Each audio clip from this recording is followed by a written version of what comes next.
everybody. This is Facts Not Included, the podcast where we talk about movies, reviews, different types of stuff in pop culture, stuff, just a normal ass podcast.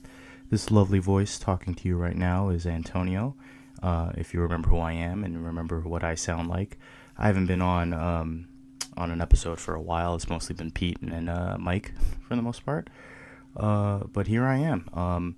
If you clicked on this, you obviously know this is going to be a Us review. The movie Us recently just came out, so I went to go see that. Pete, unfortunately, couldn't be on the episode with myself. He got sick fairly recently, as the recording of this. And it's very unfortunate. So we're hoping he gets better. So this review is mostly going to be spoiler free, since it literally just came out, and the movie has a lot of like different types of meanings and interpretations to it, as just like Jordan Peele's first movie, Get Out. I'm gonna say this right now, though, I don't think this movie is better than Get Out. So if you're hoping the movie is going to top Get Out, I personally don't think so. Maybe it does for you, and I would definitely love to know if you do think it's better than Get Out, but I personally don't. So leave a comment or on our Facebook page, or leave some on Twitter or on Instagram or whatever. You could find us there and just let us know. We would love to hear from the community. So I'm just going to start off by saying, like, the score of the movie, right? Like, since this movie is a pseudo horror, more suspenseful type of movie, the score and the sound of these movies definitely, they're supposed to be tense. They're supposed to keep you on edge. And whoever developed the score, I don't know. You could definitely just look that up online.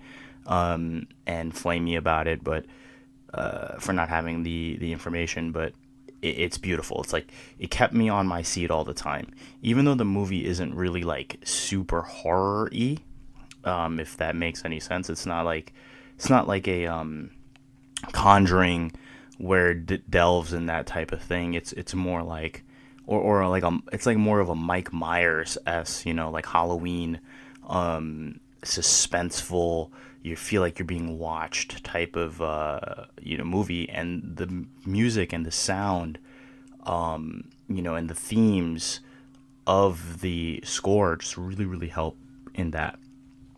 It kept me on my seat. I kind of like, I personally, if you guys have listened to the podcast long enough to know this, I personally don't like horror movies, right? But I do go see them because of my friend Chris. He takes me all the time, and I personally don't think this movie is a horror movie. It's more of a suspense movie, slash like mystery, kind of, I guess. But that being said, like I said, it kept me on my seat. Like I knowing Jordan Peele with Get Out, so I wasn't expecting like huge jump scares or stuff like that. But like the sound of the movie kept me thinking, oh shit, there's gonna be something that's gonna pop out of my screen. There's something that's gonna be popping out and then scaring the shit out of me, right? That's what it kept. That's what a good movie, suspense movie / horror movie, needs, and that's what it definitely did here. Going forward, the acting in the movie is phenomenal. Like all the individual roles have to be played by the same actor but twice. All of the actors did a very well job of, showing concern, scared, being frightened, and then like knowing the urgency of the film. It just like, it kind of keeps you on your toes, and, it makes you feel like if you were in the same situation as them, it's super relatable. And that's a great way to explain it with their acting, especially since they have to play two sides of the same coin, right? Like they have to play this menacing, violent alter ego characters. If you just saw the trailers, you can kind of get that. It's like kind of like this home invasion type of thing where they, the other, I'm just going to call them alter egos, come in and they basically have to, come in there and kill them. That's like kind of like the original, the original Purge. Like the original Purge is essentially a home invasion, like suspense thriller horror movie, and that's what you get originally in this film, without giving a little bit too much away. But it deviates from that a little bit from its plot. It kind of like goes into a slasher film, so like a Scream, and it kind of like deviates from that. But like I said, this is about the actors and their portrayal on screen, and it's pretty good. You're definitely gonna be sucked in, and you're definitely with the score. Jumping back to that point, you're definitely gonna be drawn into the film. You're definitely gonna be like, your eyes can't like get off the screen, for a lack of a better terminology. But yeah, and then so if you've seen Get Out, right? I guess a little spoiler for Get Out. Get Out has the actual movie has two endings, right? They have the bad ending and the good ending. And when I use the terms bad and good ending, it doesn't necessarily mean like a shitty ending, like an ending that's like really, really just bad in all senses of the definition of the word bad, right? When I mean bad ending is like, how do I explain this? Essentially the characters end up not doing well, right? Like the ending is explained and everything, goes through, like, for example, for Get Out, right? If you've never seen it, I'm sorry, but the movie, essentially the main character fights his way through a bunch of nonsense, ends up surviving, and then at the end of the movie you see a cop car, right? And you're like, fuck, shit, like you don't know if it's the actual cops or maybe if it's his friend that was showing up, and he was gonna save him, right? And if it were a good ending, the quote unquote good ending, it'd be his friend showing up, saving him, and going on his way, right? The bad ending is it's a bunch of cops showing up, seeing what the fuck this guy was doing, and then taking him to jail, right? Jordan Peele shot two endings. For the movie, it's like in the director's cut of the film. It's like a Blu-ray extra that you could go watch.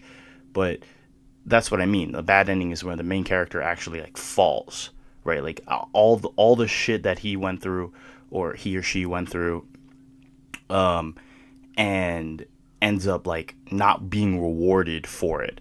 Kind of like the tragedy aspect, like a Romeo and Juliet, a Macbeth, in where the characters go through their journey and then end up failing, right? So since Jordan gave us a good ending in Get Out, right, where it was universally everyone's like, oh, okay, the character wins at the end. There's nothing really, no bad repercussions that he has to face, right? I thought initially, oh, is he going to give us a bad ending at the end of this movie, right? I'm not going to say what it is. I'm not going to say what the ending is until it's very important. But there's a plot twist, right, at the end of the movie. It's like an M. Night Shyamalan plot twist. It's like watching like The Sixth Sense, right, or stuff like that. But like the plot twist makes you want to rewatch the movie back, and it just like, for me, it just doesn't, like, there's like a whole lot of meaning behind it. You could definitely just go on YouTube and like look up all these different types of conspiracy theories about it and whatnot. But I personally didn't like the plot twist at the end. It was interesting. It was very, very interesting. And it makes you second guess things, but it it just like, for me, it takes away a little bit of the main character's like struggle throughout the film and how she's depicted. But again, that's up to debate, right? Like that's like worth having a conversation over, about the plot twist and how things go about it, right? So that's my little gripe with it. It's not that it's a bad plot twist. It just like felt that it was not necessary. Like if you take out the last like arguably 10 to 15 minutes of the film, you could just go on your way, right? Like you could just end it there, skip to a certain part, and you're good, right? Like you don't have to like necessarily like need that whole shit. It just felt like it kind of like was put in there to make the audience go, wait a minute, what does that mean? It's not like Get Out's like meaning behind certain things that have happened and parallels. This is more like, okay, I threw that in there to fuck with everybody. Now everybody has to overly think certain situations, and so that I can get more buzz about it. That's how it felt like. I mean, you can agree to disagree with me, but again, I would like to hear about that. But yeah, and then another thing that I've seen a lot of people reviewing about the film and saying that the comedy in the movie kind of like breaks tensions way too much, especially in a heavy suspense thriller type of movie. You don't want to break a scene with comedy, right? And as a person who's into filmmaking myself, I've had conversations with Peter and Mike because I've personally made a quote unquote horror / thriller movie, and I wanted to add comedy to it, right? Like adding comedy to a film that's heavy in horror and stuff is very difficult because you're not sure how to implement it, right? Like it's hard to implement it without breaking a scene. And I've heard many people saying that the comedy really, really breaks the scenes in the movie. Personally, I think a lot of the comedy in the movie kind of works. It helps it a little bit. Like, if you watch the trailer, you have the husband come out and he brings out a bat and he goes, "Hey everybody, I asked you nicely to get out of my property, to go leave, but if you want to get crazy, we can get crazy, And then he comes back into the house and he's kind of like, "Yeah, call the police. Please call the police. I don't know how to handle these people. These people are weird, like we need to go." And normally that's like, "Oh shit," like that's funny. Or there's a part where the family's talking about a kill count, like arguing about a kill count while there's so much shit going on, like, and you need to GTFO, like you need to bounce, like, or there are people trying to kill you, you no time to talk about kill counts, right? But it's like it helps ease tension in my mind, and normally some people don't like that. Some people like to always be on edge, and if it's not on edge, more like you're lured into a false sense of security, right? Like it gives you time to breathe. But most people in those situations, right, normally don't go, "Oh man, now time to crack a joke," right? Like if it were a real life situation that you or I were in, you wouldn't be thinking, "Okay, I killed like 5 of these motherfuckers. Joe, you killed 3. You got to step up your game, man." It's more like, "Holy shit. I killed 5 people. Holy fuck,"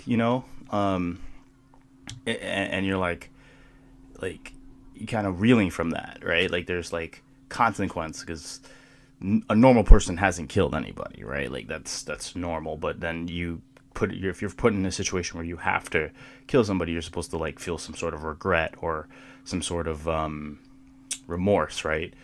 Instead of cracking jokes, and it's supposed to be tense, and it's supposed to be like, fuck, people are coming after me. I need to think on how to get out of the situation. How do I get out of here? How do I combat this, right? And that's why I think people are kind of like upset about it. But personally, I think it's great to have that comedy there. It's great to break tensions with a joke so that you can be lured more into the false sense of security that the movie gives you, right? And then that the author or the screenwriter lures you into with like music, right? And with the acting, with other elements of a normal film that help tensions rise and then fall, right? Yeah, and I personally enjoyed it, right? Like it's not a bad movie. Is it anywhere close to Get Out? Like I said before, no. Personally, I'd rate this like out of 10 because that's what we usually do here in FNI. I'd rate it at least a 7 out of 10, right? It's more of a movie that it's that thought provoking, fuck, I gotta watch this 3 times before I start really diving in and really, really like digesting all of this, meanings. Like there's a Bible verse right in the beginning, Jeremiah 11:11. And if you just type in Jeremiah on the internet right now, you're gonna get so many like different types of links of what does it mean, how does it relate to the film, this, that, and the other thing. So, yeah, it's very, very thought provoking. A lot of people, if they didn't like the movie, you could just basically kind of default that to they don't understand the ramifications of what happened. But again, I think the reason for that is because of the M. Night Shyamalan plot twist that Jordan Peele put in the movie. So you could just toss that to that, right? But yeah, so 7 out of 10, recommend it. Go spend the money to watch it. Definitely worth it. Not bad at all. Fairly decent. I wouldn't put it, I wouldn't like say I was amazed because I was going in trying to think it was going to be crazy, crazy. So yeah, I've been Antonio. This has been the Us review here at Facts Not Included. Stay tuned to our other content. I know Peter has some stuff going on. Just wait for on the website.